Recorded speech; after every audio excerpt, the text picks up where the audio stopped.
সেই ভান্ডার গ্রহণের জন্য, অর্জনের জন্য আল্লাহ আমাদেরকে দোয়া শিখিয়েছেন। আমরা বলি রব্বি জিদনি ইলমা, রব্বি ইয়াসসির ওয়ালা তুআসসির ওয়া তাম্মিম বিল খাইর। আল্লাহর কাছে বলি যে আল্লাহ আমাদের সকল জড়তাকে, সকল দুর্বলতাকে তুমি দূর করে দাও।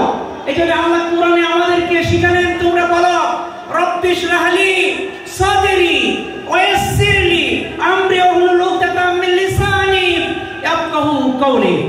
সম্মানিত উপস্থিতি, আজকে আমরা যাদের আহ্বানে, যাদের আয়োজনে আজকে এরকমের মেধাবীদের সাথে আমরা উপস্থিত হতে পেরেছি, সেই সংগঠনটির নাম হলো বাংলাদেশ ইসলামী ছাত্র শিবির।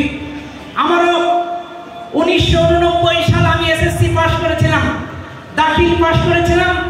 আমি ইসলামী ছাত্র শিবিরের কাছ থেকে এরকম একটি সম্বর্ধনা পেয়েছিলাম।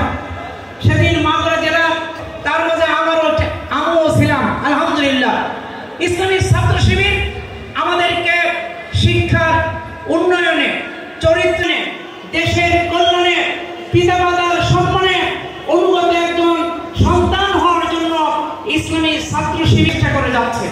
ইসলামী ছাত্র শিবিরের ভীষণ পরিষ্কার, টার্গেট পরিষ্কার। ইসলামী ছাত্র শিবির কি চায় আমরা ইতিমধ্যে ইসলামী ছাত্র শিবির সম্পর্কে জেনেছি। ইসলামী ছাত্র শিবির চাই আমাদের এই প্রিয় মাতৃভূমি বাংলাদেশকে একটি সমৃদ্ধ বাংলাদেশ করতে চায়, যেটা পৃথিবীর মানচিত্র হবে একটি সেরা ভূখণ্ড, এটা একটি সেরা দেশ হবে। আমরা সেই দেশটাকে যে আলোকে করতে চাই, সে আমরা সত্যিকারে করতে পাইনি। ইসলামী ছাত্র শিবির সেই সমৃদ্ধ বাংলাদেশ গড়ার জন্য সুস্পষ্ট টার্গেট ঠিক করেছে।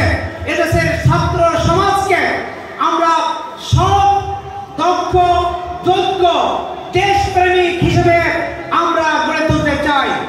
আমরা লক্ষ্য করছি আমাদের ছাত্র শিবিরের কেন্দ্রীয় দপ্তর সম্পাদক আজকের অনুষ্ঠানের প্রধান অতিথি ধীরে ধীরে আমাদের মঞ্চে আগমন করছেন।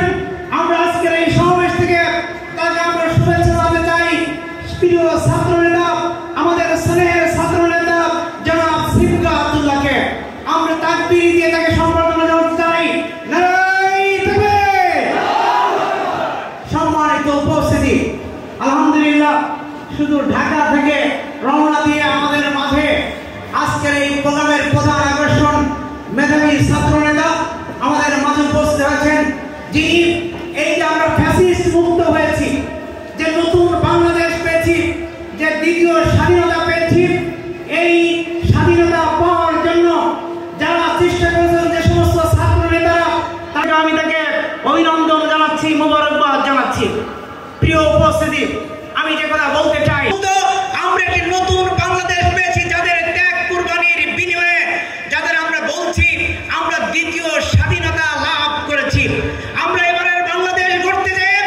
আমরা কোন সংগ্রামের মাধ্যমে, আন্দোলনের মাধ্যমে বাংলাদেশকে গড়ার জন্য প্রয়োজন একদল সৎ, যোগ্য, আকাঙ্ক্ষিত, আমাদের সেই কাঙ্ক্ষিত নতুন বাংলাদেশ গড়ার আমরা যা স্বপ্ন দেখছি, সেই স্বপ্ন পূরণে বাস্তবায়ন করতে তোমরাই পারবে। তাই আমরা মেধার মূল্যায়ন দেখতে চাই। সম্মানিত উপস্থিতি, তাই বাংলাদেশ জামাত ইসলামী এবং ইসলামী ছাত্র শিবির